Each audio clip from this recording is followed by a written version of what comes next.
లేదు. So I think this అఖండ తాండవం వచ్చేసి చాలా పెద్ద సినిమా అవుద్దని చెప్పి మా నమ్మకం. Not because I'm acting in it or you know I'm part of it. The script has so much of weightage ఉంది. అంటే యా గాంధీ ఏంటి ఎలా ఉండబోతుంది అంటారు?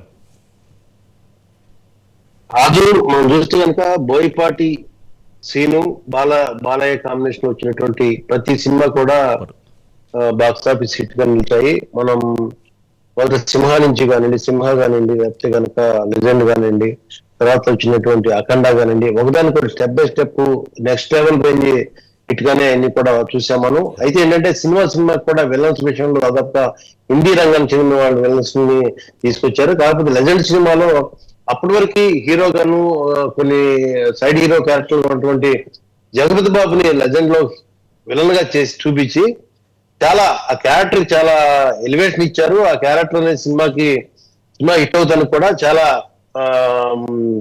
తోడ్పడింది అనమాట. ఎందుకంటే జగపతి బాబు మేనరిజం కానీ డైలాగ్ డెలివరీ కానీ ఆ విలనిజం కి సూట్ అయిపోయిన పరిస్థితి ఉంది.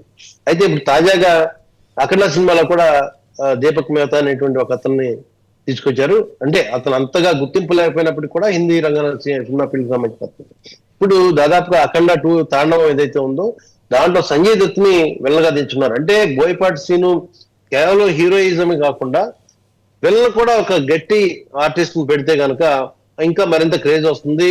అటు ఒకవేళ దాన్ని ఇతర భాషలో డబ్ చేసినా కూడా దానికి కొంత సినిమా హిట్ అవుతానికి దోహదపడుతుంది అనేటువంటి ఐడియా కావచ్చు, ఏదైనా కావచ్చు. ఇటీవల కాలంలో చూస్తే కనుక చాలా సినిమాల్లో అంటే యానిమల్ సినిమా కానీ లేకపోతే ఇతరత్ర చాలా సినిమాల్లో హిందీ రంగానికి చెందిన వాళ్ళని విలన్ గా హీరోలు చేసిన వాళ్ళని విలన్ గా పెడతాం అనేది కూడా అనవాయితీగా మారిపోయింది. ఆ క్రమంలో ఇది కూడా అంటే ప్రయోగంగా చెప్పకూడదు కానీ ఇది ఒక హిట్ కాంబినేషన్ గా దీన్ని చూడాల్సి ఉంటుంది. ఎందుకంటే బోయపాటి సీను బాలయ్య సినిమా అంటేనే సినిమా అనౌన్స్ చేయగానే ఒక క్రేజ్ ఉంటుంది. ఆల్రెడీ అఖండ 1 వచ్చి ఎంత ఇండస్ట్రీలో ఎంత పెద్ద హిట్ అయిందో మనకు తెలుసు.